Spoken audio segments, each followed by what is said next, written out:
Next on the agenda, we have a child nutrition report. Chairman Reinhardt, members of the board, Dr. Baldwin, it's nice to finally meet you, Chairman Reinhardt. And I have a brief presentation, kind of a continuation of what we started in September. And Chairman Baldwin, if you were not able to see it, I did bring you a copy if you'd like to. Thank you very much. peruse through.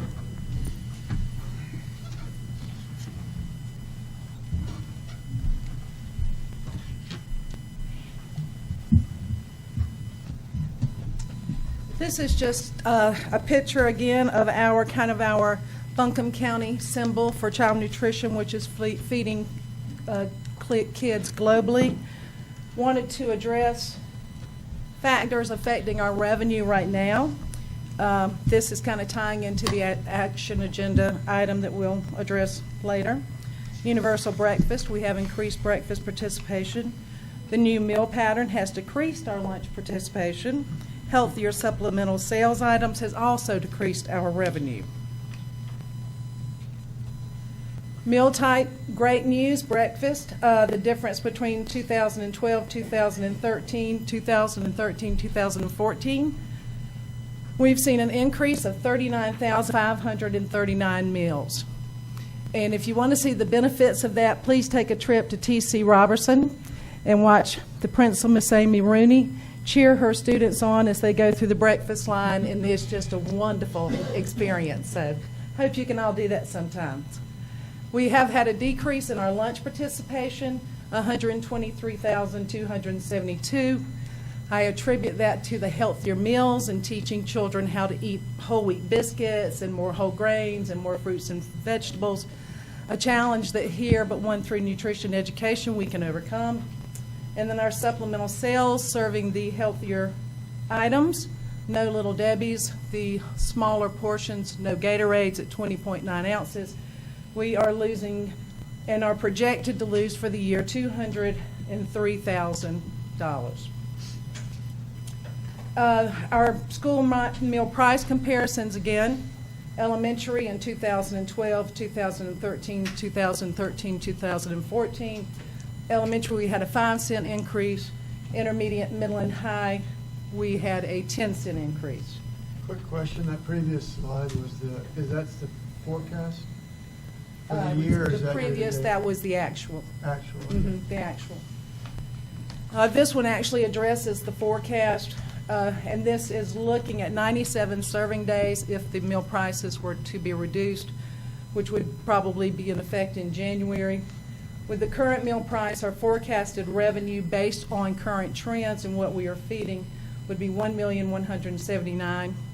And then if we did the reduction in meal price, $1,149,818, which was really only a cash flow difference of $38,106. So I want to go back to a previous screen. Yeah.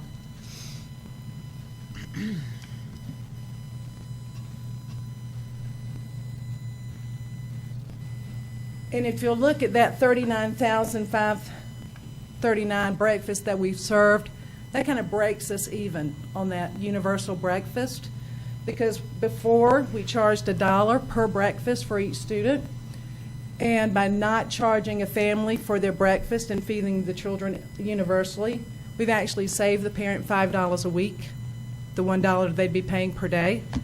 And when you look at the lunch increase for high school, it's a 50-cent per week, so it's still a $4.50 per week saving for the family. Reductions that we're seeing right now in the child nutrition program, the $38,000 if we were to reduce the lunches.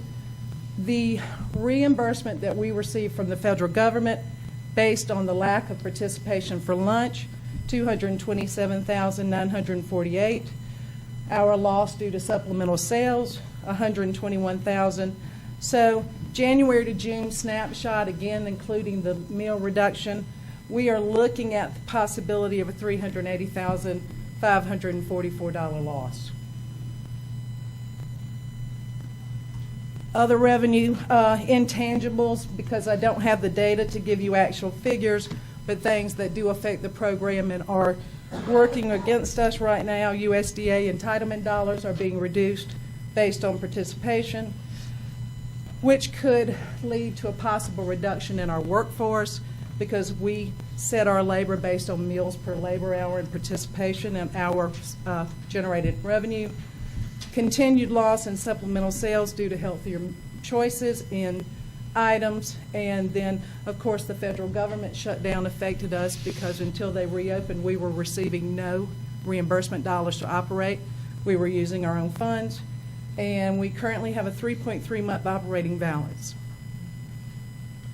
And we're required to keep how much of an operating balance? 3. 3 months. And when I began in June, we were at 3.9, and we're currently at 3.3. So we've had to use some of that to survive, if you will, the government shutdown. Okay. Okay. Questions? Is the, you mentioned, or there was a couple of bullet points there that were federal government, and I don't think it does, but did the federal sequestration that has affected a lot of other programs in our schools, does it have any effect at all with our food programs? We were next in line to So at this point, it didn't. At this point, it did not. At this point, it did not. We actually, as of October 1st, we received notification that we were not receiving any federal funds, but we were fortunately had the funds to cover that, but did not have to go into reserves because it did not. But the threat was there. But they did reimburse you, or they will, for those dollars. That's correct. Going kind of forward a little bit to, on the agenda, we have a motion to reduce the lunch prices back to where they were. The federal government requires that we be at a certain point within how many more years do we have? 15 years. What, for the To meet all the regulations Yes. and policies? Well, next year it's good. Next 2 years, 2 years We probably. have 2 years. 2 years. Next year will be the most stringent changes in the supplemental sales items, which is our a la carte. So, So expect to see a major hit in our supplemental sales, which is about 5 to 7% of our current revenue. So if we made the decision tonight to reduce the lunches back to where they were before, does that mean in the next year or two we're going to have to raise the prices that much more? That's what I'm afraid of. Okay, to get to where we need to be with the federal requirements? Yes. So in essence, we might save a little bit of money now, but they're going to pay more later if we do that. And we're probably not going to save any now. We're probably going to break even, and this was a incremental growth, 1 nickel here and a dime there. And we can certainly I'm very comfortable marketing with people and saying with the Universal Breakfast Program, we've given you $5 a week. Unfortunately, we've had to use 50 cents of that for meal increase. But if we wait and really get into trouble with supplemental sales and the meal patterns, we're working to get the participation high. We're working to educate the children. We want them to eat breakfast. We want them to eat lunch with us. But if they don't, we will not remain in good a financial standing. And I would hate to have to come to you next year in my second year and say, I need a 50-cent increase, please. So I would rather just do this in small increments and very methodically. Okay. It's my understanding that by offering the free breakfast to all students, we actually get reimbursed more money than what students were paying. For example, that we could get reimbursed up to $1.85 per student, depending on how many free and reduced lunches are offered at a school, or how many students are on the free and reduced lunch program. Whereas students were paying only $1, and for the paying students, you were getting reimbursed. I may not have this right. 29 cents, I think, It's in 28, effect. 28. Yeah, $1.28. Where No, as just now, 28, not $1.20. Just well, I mean, 28. I'm talking about the student paying the dollar plus Right. the 28 cents. Right. Whereas now you can get reimbursed up to $1.85 per student by offering everybody the free breakfast. So it seems that there would be an increase in revenue from the breakfast program, especially the more that participate in it. No, we as a board agreed to feed the students at the free, if you will, price, but the reimbursement per category doesn't change. So really, when you look at the increase, and I have it in a very detailed spreadsheet broken down. For example, 170 students, more free by category, but the reimbursement is still the same. So it's 28 cents for the paying, $1.28 for the reduced, and $1.58 for the free. So what we have found is that more of the paying students are taking advantage of the universal breakfast. So we're breaking even, which is fine. We're fine, but most exciting about it, I think, Ms. Baldwin, is that we're feeding these children and feel like really good partners in education. Mm-hmm. And they're going to class with full bellies, which is a school good. that has 80 or 90% of the students getting on a free or reduced program, you don't get reimbursed more for those students for the free breakfast than you do for the regular? For a free student, we get reimbursed $1.58, but that's assuming that your participation is at 90 or 100%. We're still breakfast countywide, only feeding about 44% and out there marketing to get more and more in. So yes, the more you feed, the more federal reimbursement that you get, but we're still struggling with meal participation based on the challenge of the healthier meal options. The reason that I put the motion on the agenda to reduce the price back to the previous level was because in May the federal government offered schools a waiver that had at least 3 months operating expenses, that they did not have to raise the lunch prices, but we weren't aware of that in June when we did raise them. Right. I do feel like it's a burden on the working poor who are borderline. They're just above that level. They can't receive any help with the lunches or breakfast program, well, lunch program rather, because it does cost an extra $18 or so per student, depending on what school, if they're elementary or middle or high school, per year for their lunches. The working poor would qualify for the reduced rate, correct? The working poor would qualify for the reduced It might rate, not and be what the we're free, seeing but- is that all yeah. levels are participating more in the breakfast program because it is at the free cost for each student. And again, the reimbursement is based on their category, so it's not an even plate. And what I'm finding is the decrease is in lunch, which means they're not hungry, but you have some schools that breakfast is here, and it depends on serving times. So I'm really more excited about them eating breakfast, and we've gone back to hot biscuits and wrapped biscuits and proteins and serving some good foods and getting ready to put fresh fruits and vegetables on trays. So yes, the working poor would qualify Well, for. I'm defining them as those just above the level for reduced lunch.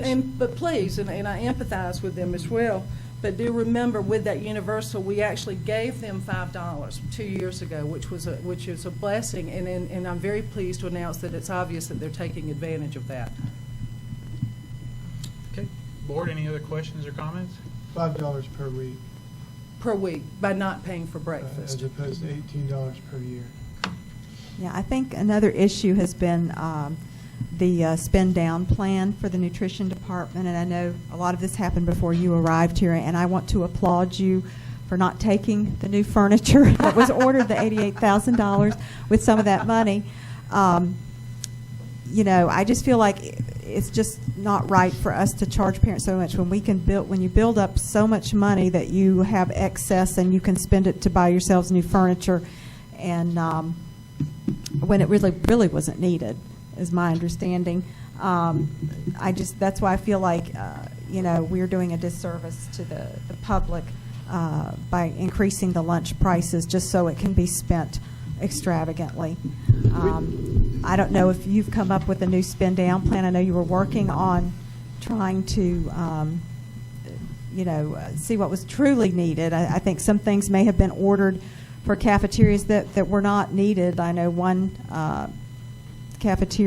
school cafeteria employee told me, a steamer that they had gotten that was probably cost over $7,000 was something they didn't need, but that's before you came to.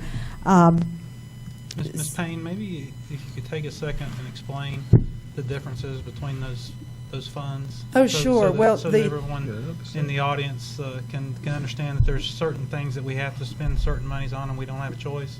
Our child nutrition funds are self-generated funds, and they are in Fund 5. And they're federal funds. They're funds that we the paying student pays, their USDA entitlement dollars that all go into this one pot, and there is a chart of accounts that dictates how we spend that money, and that we are only allowed to have a 3-month operating balance. So I'll kind of bounce and answer Ms. Baldwin's question as well. And currently, there is not a spin-down place in plan, and I got approval for that through Dr. Lynn Hoggard, who is my section chief and runs child nutrition programs for the state of North Carolina. Because of the fear of the federal government shutdown, she said, let's hold all funds. And plus, it gave me time to get back when I came home, sweet home, in July 1st, to review the program and how the money was being spent and what monies were available. And Ms. Baldwin, I appreciate that you noted that I did take the hand-me-down furniture, and they're part of the furniture spin-down plan. Ms. Von Hensley, my prior administrator, when she left, she had purchased new furniture as part of the renovation project, and I did use my old hand-me-down furniture, but I looked at what she had done and found, checked with everybody in the state, that there was no misappropriation, there was no misallegation. It was a decision she made, and she got prior approval for that. That being said, that is water under the bridge, and we are certainly using the money now to replace equipment. And it's funny that you spoke to that steamer, because I have now identified that steamer and am finding another school that it will be more suited for. Thank you. You're welcome. Does that answer the question, Chairman Reinhardt? Yes, that's Yeah, and like I say, I also wanted to bring up the fund balance in the nutrition department. I have the audit from this past year, and in unrestricted net assets, there were over $6 million. So, I mean, I feel that's another reason that, raising the prices and putting that on the back of parents when we have all this money it's not ethical. Mr. Chairman, or is a $6 million an asset is not necessarily cash? Am I correct in that? I mean, $6 million of assets is equipment. I'm sorry, I used the wrong word. No, that's right. Are you looking the at fund just the balance, spin-down? You're looking basically. at the spin-down plan fund This is balance, the- above and actually beyond the- the 3 months operating balance, Right. This which is was at the time unrestricted. $899,000, I believe. This $6 million is your fund balance. Well, that's in our STIF account, which is just the 3 months operating balance we're allowed to have, and that's invested. That's what we're required to keep on Yes, hand. yes. We don't have a Yes. choice. If I had less than 3 months operating balance, we would not be running a healthy operation, for sure. And learned that during the past government shutdown, because there were systems that had 2 weeks to 1 week to 2 months operating balances that were thinking about having to shut down and stopping basically feeding meals to children. So that 6 months we are allowed to have. I mean, that $6 million, I'm sorry. Yeah. That's the 3 months Right. we're required to keep on hand. Right. So, Any other questions? thank you very much. Appreciate very you being here. welcome. Okay. All right. Action agenda. Mr. Chairman, would it make any sense at all to go right to Yeah, I was Baldwin's actually motion just there going and to go move ahead it and to do the that. top since we just had? Ms. Baldwin is making the motion to reverse the June 2013 decision to raise school lunch prices for the 2013-2014 school year. Is there a second? I will second the motion. You'll second? Mr. Chairman, Okay. I just want to point out that I think I understand Ms. Baldwin's intent, but you can't necessarily reverse that decision. You must first seek a waiver Oh, from the state. The state grants you the ability to not follow through with the new federal school equity lunch price guidelines. So Okay. we actually have to, and the USDA actually in September just published the guidelines for how a state child nutrition agency, basically DPI, is supposed to kind of adjudicate, for lack of a better word, those waivers. So I think that probably the best motion, and Ms. Baldwin, you tell me if I'm missing something here, because I know you've done a lot of research on this. The motion should probably be to seek a waiver And if the waiver is granted, then to reverse. Okay, that is fine. We can change the Is that motion. okay with All you? right, does everyone understand what the motion is? I think, The but motion. can either she reword it I or can say someone it. so? Yeah, I move that we seek a waiver to the June decision to raise lunch prices. Okay. Is there a second? I will second the motion. Okay. Any discussion or questions? Yeah, I also want to bring up the fact that at least two school districts have already reversed their decisions to raise lunch prices. Those were Alamance County, which is just slightly smaller than Buncombe in school population, and Cabarrus County, which is just slightly larger than we are. They sought the waiver. And this was also, the reason I found out about it was because the North Carolina School Board Association actually did a presentation, a PowerPoint, on the waiver this summer at a training for school board members. And I didn't attend the training, but another board member sent the PowerPoint to me. And so it was something that the School Board Association was trying to get out there to school board members and let them know that this waiver existed. So this is not just coming out of the blue. There is a precedent for reversing the lunch prices that's been set already by Alamance and Cabarrus.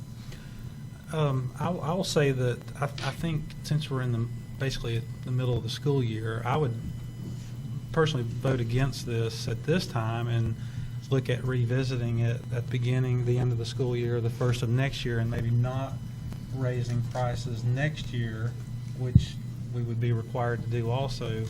I just think from a logistical standpoint, it would be better to wait until the end of the year and revisit the idea. It does concern me, though, to either reduce the prices or hold the prices and then have a larger increase to meet the federal requirements later on. I think 5 or 10 cents a year versus 50 cents in a year is a little bit easier for folks, but that's just one board member's opinion. Yeah, and I do think, as Ms. Payne said when she was here last to address us, that the Healthier Food Initiative going along with that, there will be a new contract next year. This year, since she was on, just arrived in July, we rolled over this purchasing agreement, or whatever you want to call it, that we have with other counties, that they did not rebid that. So potentially we can get lower bids for our food next year. And she's nodding her head yes. So that's one good thing. And I feel like the more our cafeteria employees can cook from scratch, we will actually save money, and it will be healthier. So I'm looking forward to some more healthier standards, and more home-cooked food, so to speak. I think we shouldn't fear the future. I believe any parent would be thrilled if, they heard the Board of Education reduce the lunch prices, and maybe more people would start paying for their children's school lunches. We might have a greater participation rate if the price were lower. Board members, any other questions or comments? Ms. Payne, could you come back up? I'm sorry. I guess I could have asked you there. I don't know why I asked you. Come back up. Do I need my notes? No, as the expert in this is your program. None of us have a crystal ball.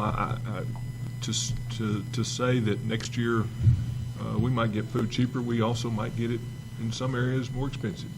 Who knows what can happen with milk prices and that. So I don't think we can. I think it's tough to do that. What is your recommendation as the person who manages this program for the rest of this fiscal school year? Is it to maintain what we did and passed as we passed the budget, or would it be based on what you've seen, what you've dealt with in the short time, the projections you've given us, to stay where we are and maintain this, in relative terms, smaller incremental increase, as opposed to the refund and maybe having to do a larger increase next? Does my question make any sense at all? Because I don't sound like I'm making any sense. It sounds just like my program. Okay. Sounds just like my program. Based on what I've seen, I do have concerns. Supplemental sales are down $200,000, which that's when we look at a spend-down plan and we look at money that I hope to have had to spend on equipment, et cetera, I may not. I may watch that money get chiseled away just in lost sales and lost participation. And then when I look at a potential for revenue of $33,000, which is what we would pass back to the community if we reduce the meal prices now. On top of the supplemental. Yes.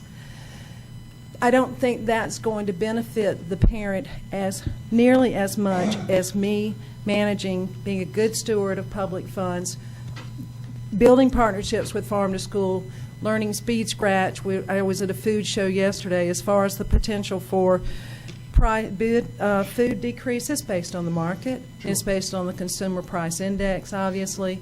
But I do think that by not rolling over, I have learned that we're paying anywhere from 5 to 9% margin for our food. And I think that when we go out for a competitive bid with the Western North Carolina Co-op, based on my prior work experience and my relationships and other people's relationships, I'm certainly not taking credit for it alone. People are looking at us differently and more seriously, and I do expect, as long as the market holds true, more competitive pricing. So that's good news. So I would rather hold tight where we are, let us get through these rocky times as the new wellness policies and the new stricter guidelines for food in schools are finalized, if you will, adopted this year, and then look at, I would rather hold next year and manage what we have very well than to go backwards and then have to jump farther forward. Does that answer your question? It does, and in either case, we're trying to read the future, and That's right. we got 50 people in And the a room. lot You of might get these are 50 people forecasts. with Right. different forecasts and different Right. thoughts on how that would work. And my 97 days from January to June are certainly forecast on historical data. And the positive side of me says, well, by December, our marketing has been so good that every child will come eat with us, and so we'll have lots of money.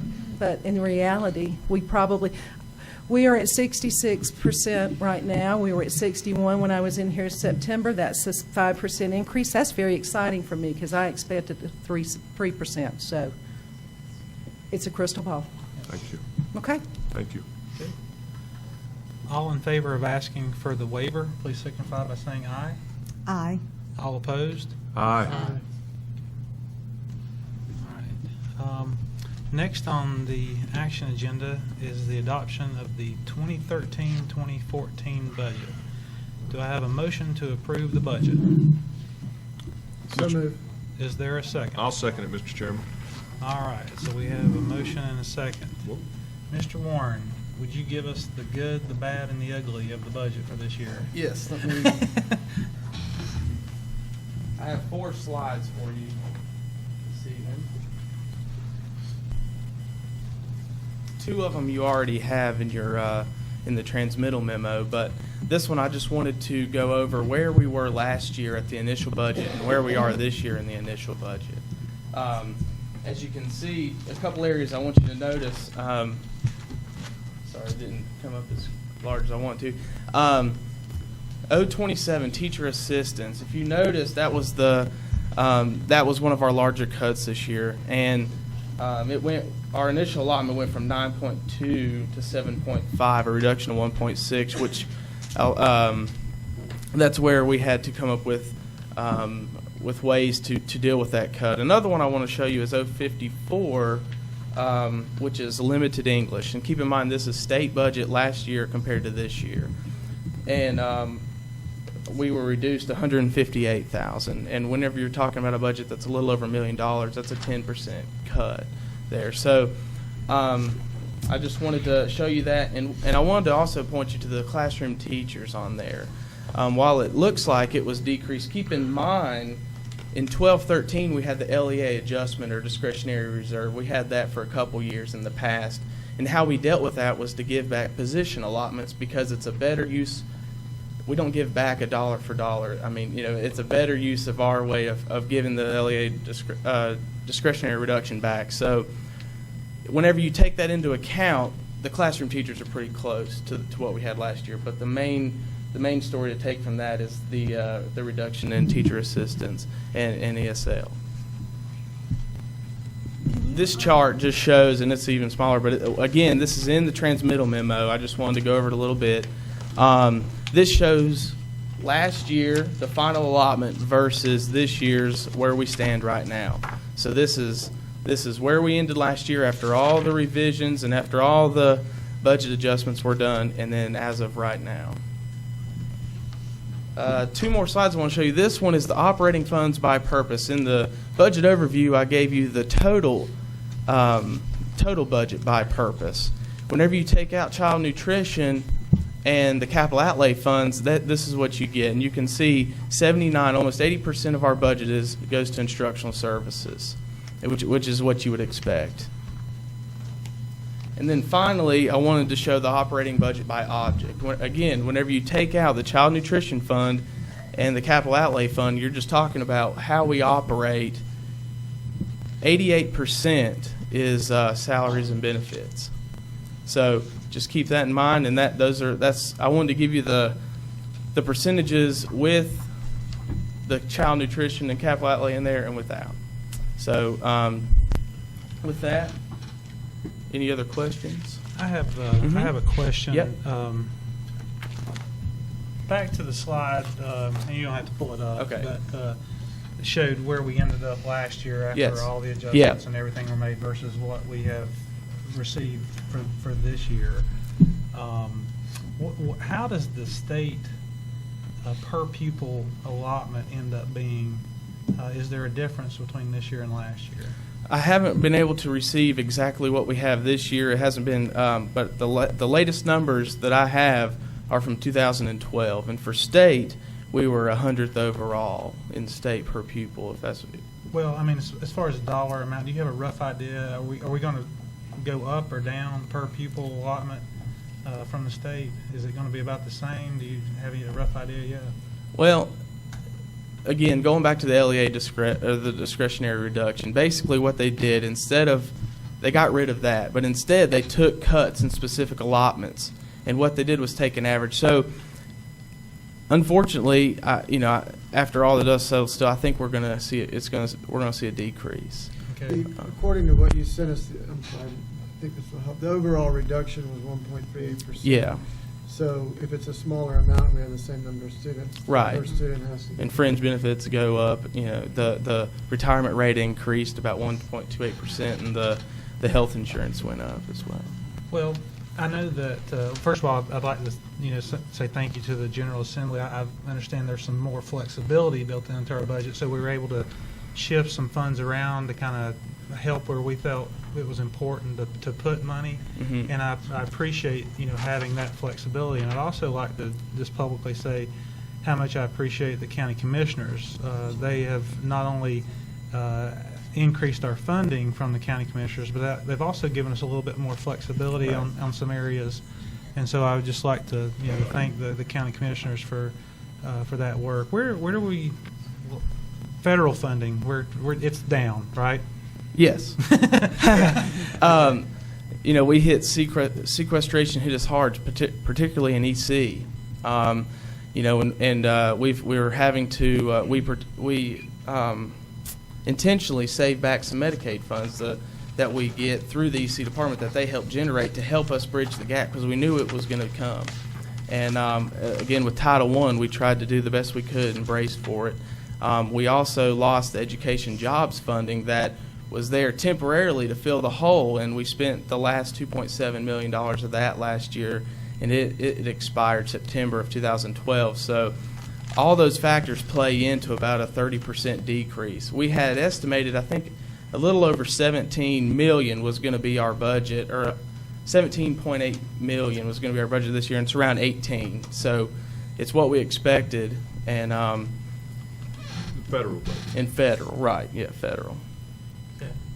Any other questions, board members? Yeah, I wanted to go back to the slide with the classroom teachers. Yes. Now, I understand that this is where you just fund the most expensive teachers. Right. And I still can't get my head around this $5.8 million difference. Okay, so the $5.8 million difference is really, it has to do with the LEA reduction, the discretionary reduction that was over the past few years. Whenever that was taken, this chart shows before that took Okay, place. that's what I wanted to clarify. Yes. Yeah, the Before it second took chart place. he showed Do you know is how much was the discretionary?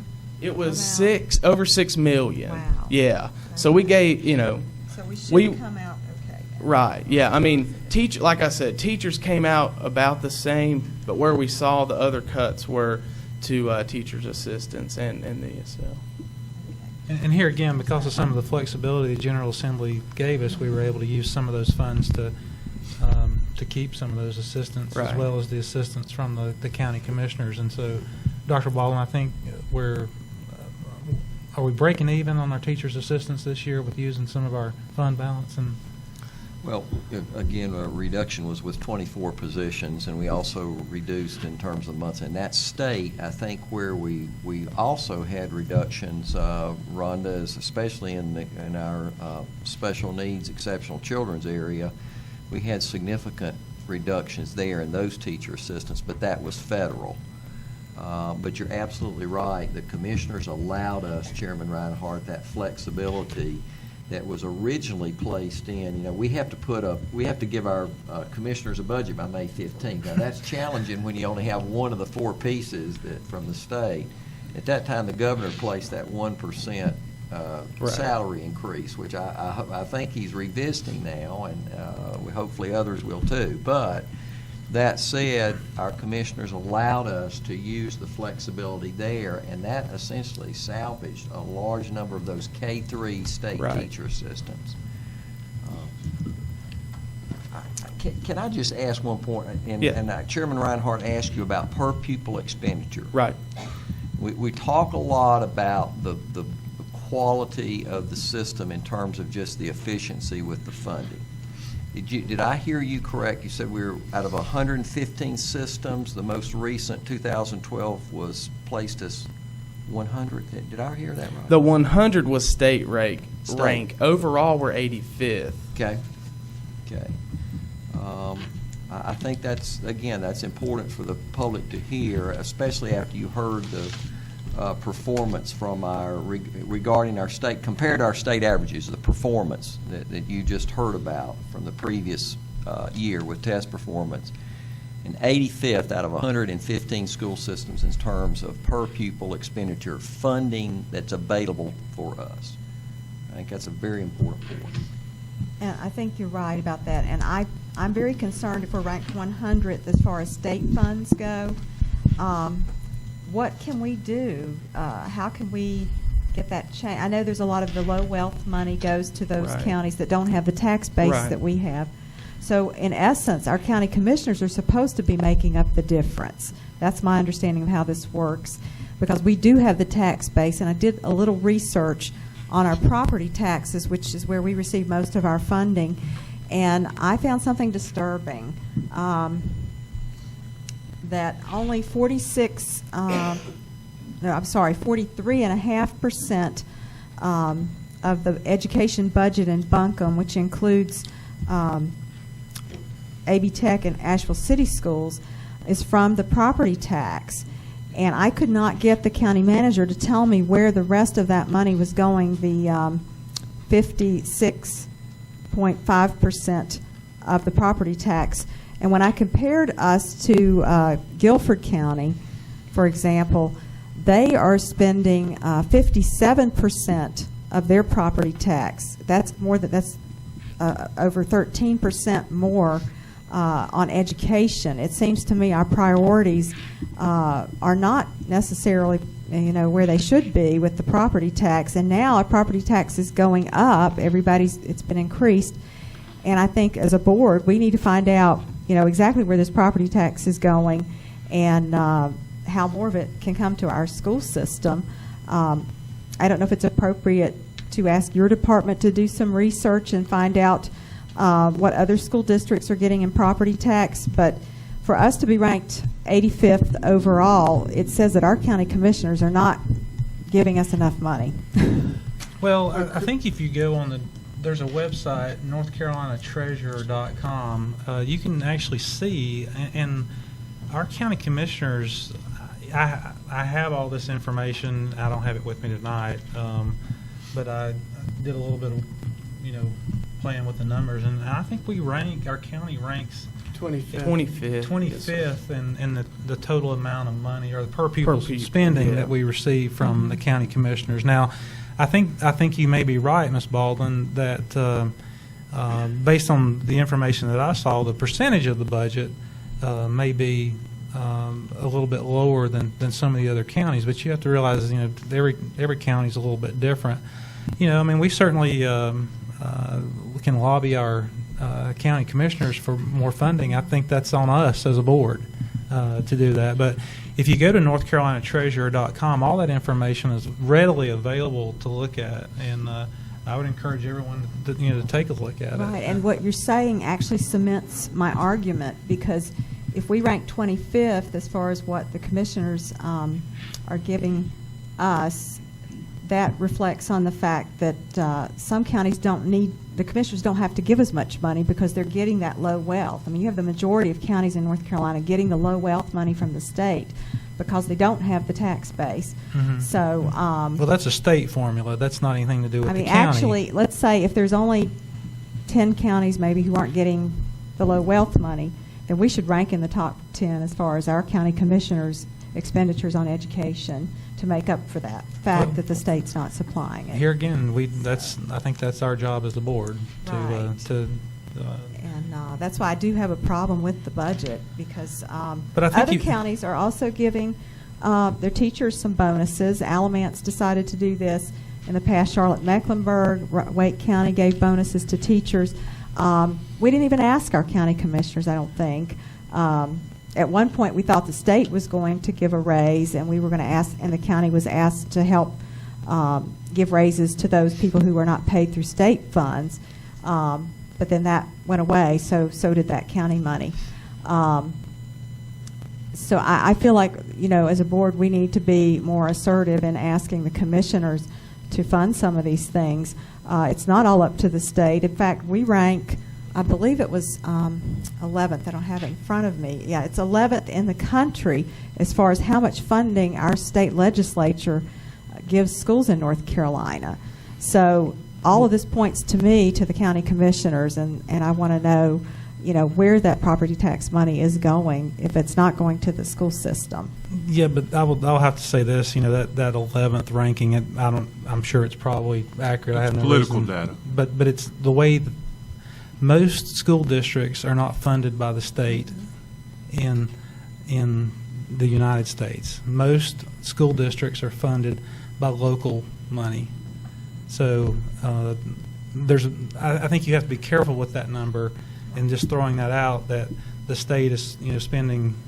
I think you have to look at the total amount that's coming from the state and the county. Because most districts in the United States, the school board is the taxing authority for the majority of their funds. So. Exactly. Again, that shows that our county could be putting a lot more money out compared to other states where the county commission, where the school has that local taxing authority. We should lobby the General Assembly, and then we can set our own tax rate. Well, I don't know about that. Can I ask a couple questions? Yes. Is that okay?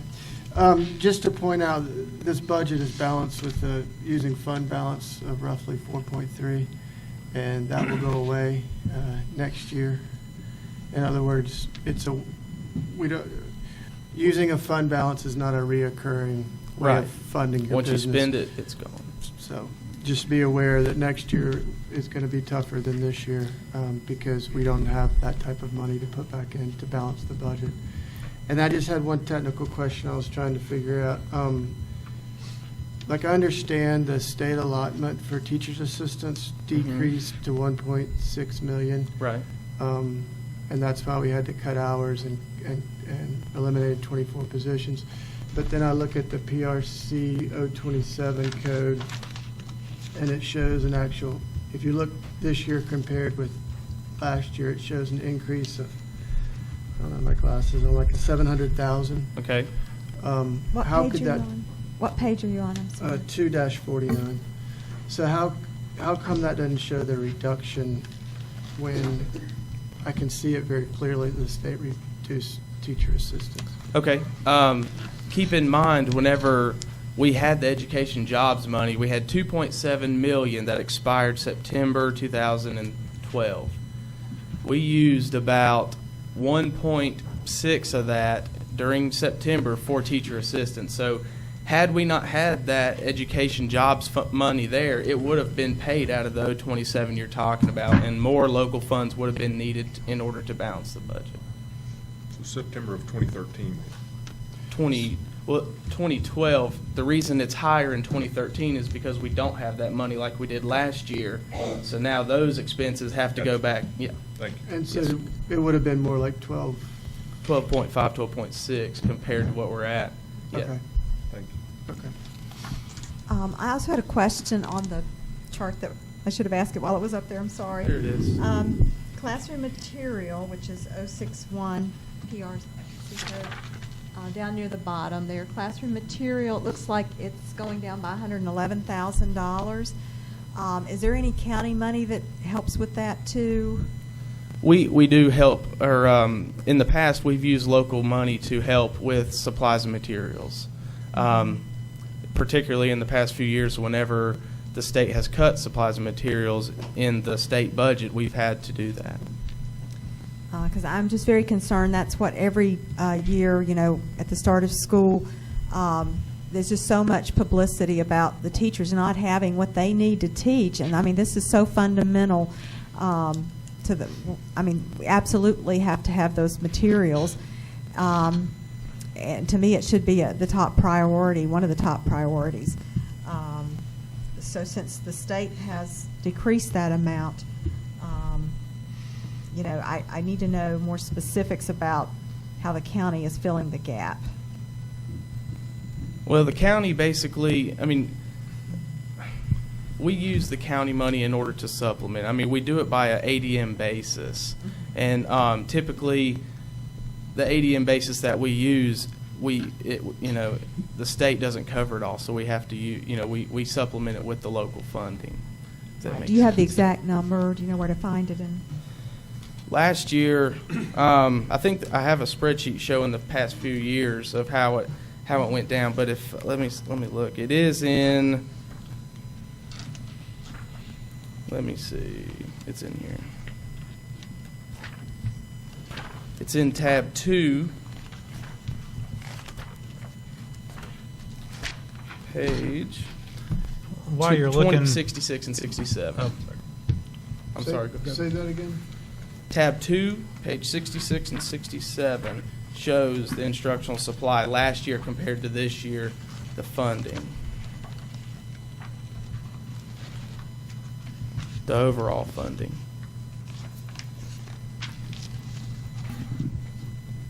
So is the 1.7 million? That's what's currently coded to instructional supply for a budget, yes. Okay, so it is an increase then, including all the other funds. Yeah, when include that's state and local, Okay. the two combined. Dr. Baldwin, can you, or Mr. Chairman, may I ask a question?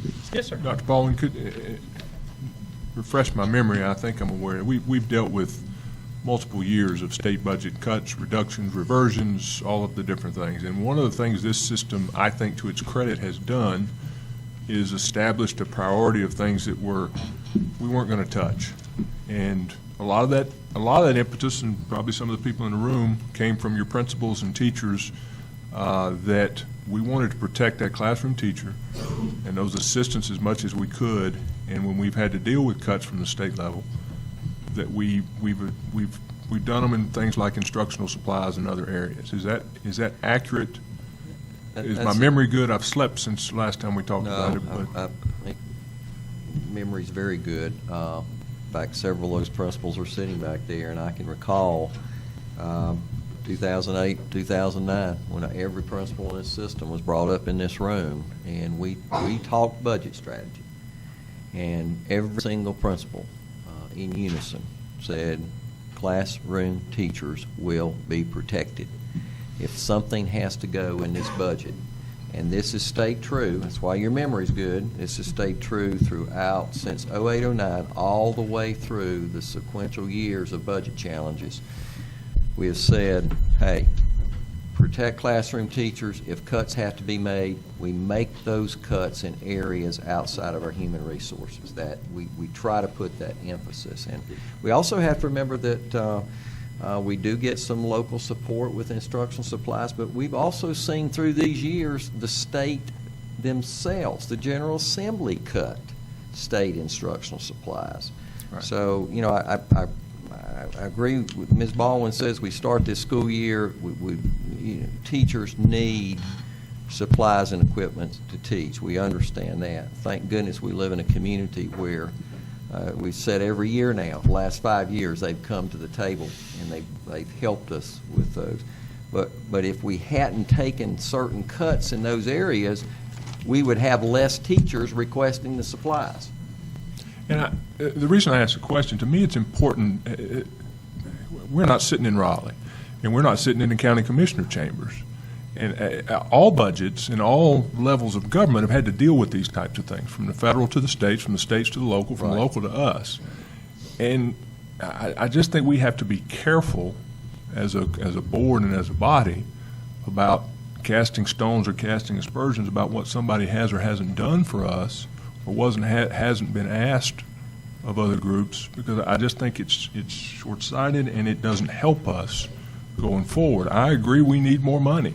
I think there's probably a lot of places we could try to get more money, but we have to work together to make that effort to do those things. And when we deal with these types of issues that we've dealt with since 08, 09, we got to prioritize and find a way to do the best we can.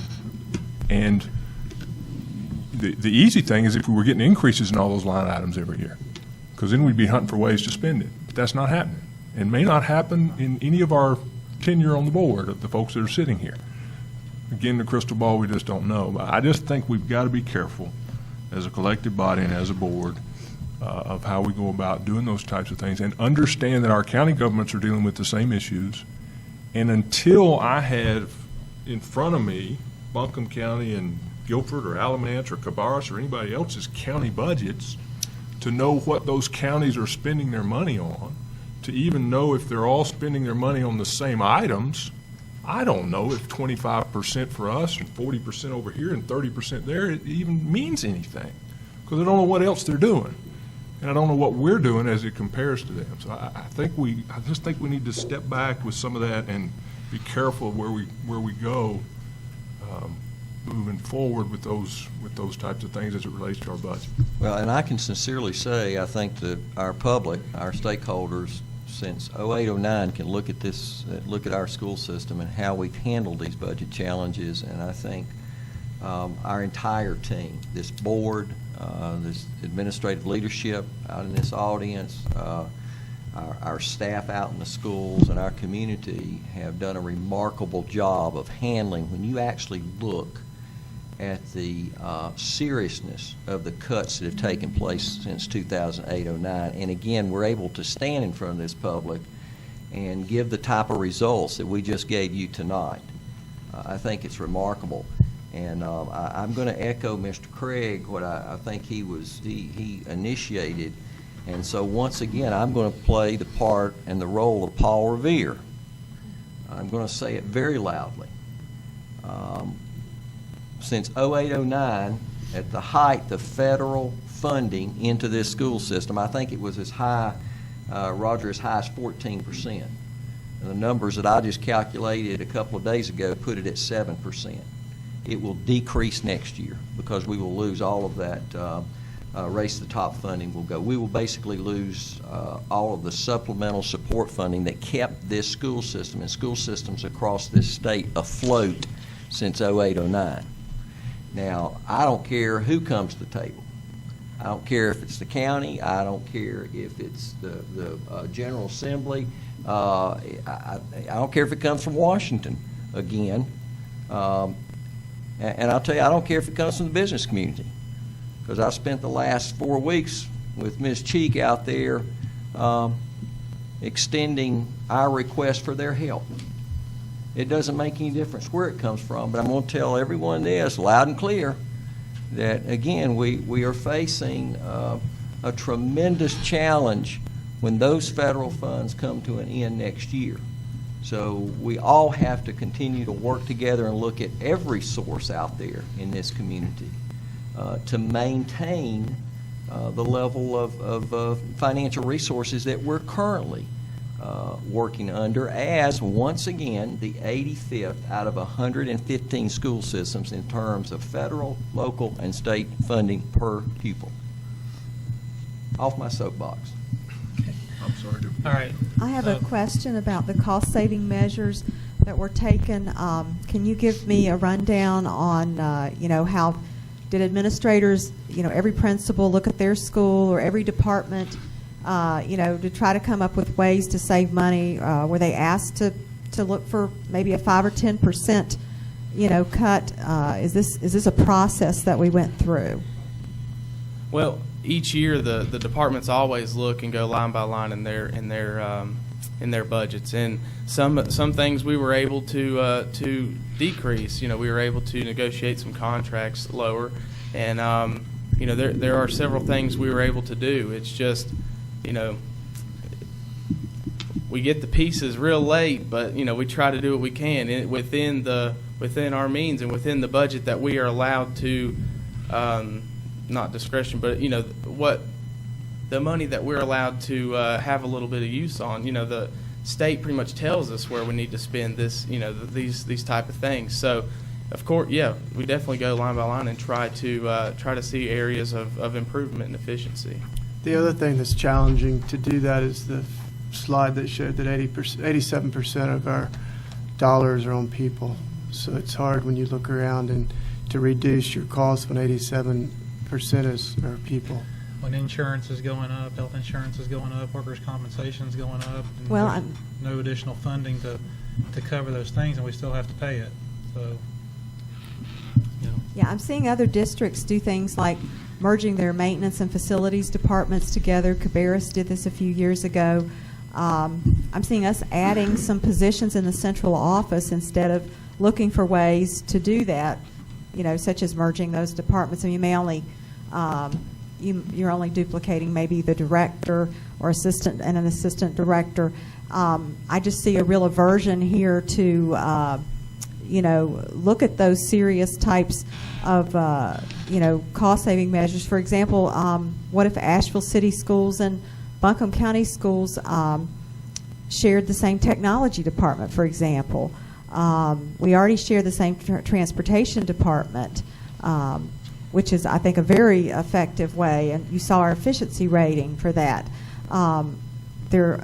Is anybody looking at these ways to improve our cost savings and possibly, having these partnerships with the city school? yeah, actually, Dr. Baldwin and Mr. Craig, we met with some of the Asheville City Board and actually discussed some of those things. So those are some things that we can discuss in the future about trying to do. Yeah, I wasn't aware of that meeting, so thank you for letting me know. As Ms. Baldwin, I don't want to give the public false misleading information. When you say that the central office is adding positions, What positions have been added? It would be my question. yeah, Can you name Assistant them? Director of Can you look- Finance. there That position Titles. existed. Assistant titles superintendent. change. Title change. You know what Assistant that superintendent, is. the associate superintendent was never replaced. I think The if you title look- was I changed, think but if- that's totally false information to say out to that public, that central office was reduced. That's totally Say false. it was reduced. Totally false. Mr. Chairman, I would ask for the question to be called on the motion. Can I just show the Is there a numbers? second? Okay, Mr. Craig? I was just going to point out, if you look at PRC code 02, which is 2.10, if you look at total paid of all funds, and this is the PRC code for the central office, it's 1.9 last year and 1.8 projected for a budget for this coming year. So I don't know where the increase is that you referred to. All You right. follow me? All in favor of adopting the budget? I'm sorry, I wasn't finished with the discussion. I wasn't aware that we were ending. Well, nobody said anything, so. I'm sorry. Yeah, I do have another issue, and I'm sorry if I phrased what I said wrong about it was creating new positions, was what I was referring to that had happened in the past year in the central office. Also, I wanted to talk about the fund balance, and I don't feel the same fear and worry that I've seen up here exhibited by some members of the board, because as a board, we have the right to ask our county commissioners to dip into their fund balance, which is $50 million of undesignated money, if we do run into a crisis. So I don't think that we need to be afraid of that. Union County School Board just sued their county commissioners for not giving them enough money, and they found over $200,000 in unencumbered money in Union County, and the judge ordered that the county pay them more than the school system had even asked for, so which is remarkable.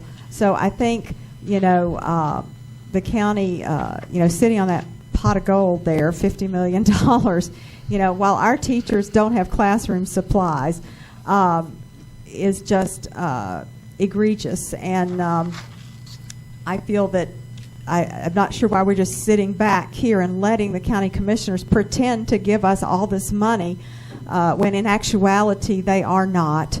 They are only giving us 43.5% of the property tax Mr. Chairman, money. I reiterate. And they can't explain to me. Don't she's making a interrupt. speech, I have the Mr. floor. Chairman. I have Mr. the Chairman, floor. she's making a speech, not asking a question or I have the debating floor, anything. Mr. Bryant. Point of order. Let's wrap it up. I am wrapping it up. Basically, that when the county manager can't even tell me how she's spending that Ms. Baldwin, $56.5 Ms. Baldwin, again. I think you're out of line there. No, I'm not and you're talking being about the being county repetitive money. in your statements. We're hearing the same things over and over. Please tell me what I just repeated. I think everyone's heard. So please Well, I finish hope up. it's making Please an finish up impression. quickly, and so we can move on. It is making an impression. Well, basically, I'm saying that I'm going to vote against this budget because the county is not supplying enough money, and we have not looked at enough ways to save money in our administration. We haven't asked our departments to look at 5 or 10% cuts, so we could preserve that money for the classroom so our teachers can have instructional supplies. So I just wanted to explain that. You've said that 3 times. Thank you. Mr. Chairman, can I just make a comment? Yes. Just for my opinion is I would rather work with the county commissioners when we are in serious need of the money next year. It seems to me from looking at the budget, and I know this is my first year looking at it, but I see the true emergency coming next year when we lose those federal funds, and I don't think this is the year to be asking the county commissioners for that emergency money. It would be best served to ask them next year. Okay. Right, and I wasn't All right. advocating asking for the emergency money. I'm just saying, where's the property tax going? Okay, we've heard that also. Can I just make a statement? Yes, sir. And Dr. Baldwin, correct me if I'm wrong. Each year when we go through the budget process, a request is made by the board to the county commissioners for funds. Is that not correct? Correct. And I've talked to Joe Belcher, David King, David Gant, and they've all assured me that the schools will be taken care of. We simply have to ask. And you know, every year the request we've made of the county commissioners, they've granted. So I just hate to see someone trying to throw the county commissioners under the bus when it is not necessary. So that's the only comment I have. All right. Well, I also wanted to mention the board does not make that request to the county commissioners. In this letter from Dr. Baldwin, basically the administration makes a decision and asks the board. They give us a little presentation. You know, I did not support asking for more social workers. Now we have 27 social workers. We just got money to pay for 6 more, not teachers. I'm talking social workers. We have a Department of Human Services that's getting the biggest portion of the county budget right now, and it seems to me there's an awful lot of overlap. We have school counselors now by law have to spend 80% of their time directly with students. So there's going to be counselors spending more time with students. I don't think this is a time that we need to hire more social workers. You think that's a bad thing? when we have counselors that can do that. I'd rather see the money. Is it a bad thing that they're going to have to spend 80% of their time with students? No, that's wonderful. I'm just saying, why are we hiring more social workers? Has anybody looked at the overlap with the county department of social work and Mr. Chairman, with our again, I social would ask that workers? we call the Let's question. move on, Mr. Chairman. Well, this is all in the budget that we're getting ready to approve, and you're not willing to talk about it. We've talked about it. Well, we've had several work sessions where we've discussed the budget at length. And this is the final So, approval That's exactly of this right. budget. So, all in favor of this budget, please signify by saying aye. Aye. All opposed? Aye. Okay. Moving on to the STEM high school. Mr. Warren, I just want to say thank you. You're doing a wonderful job as our interim Thank you. director of budget and finance. Thank you. Mr. Chairman, could we take a 7-minute break, 5 minute, 3? Okay, that'll be I'll fine. negotiate.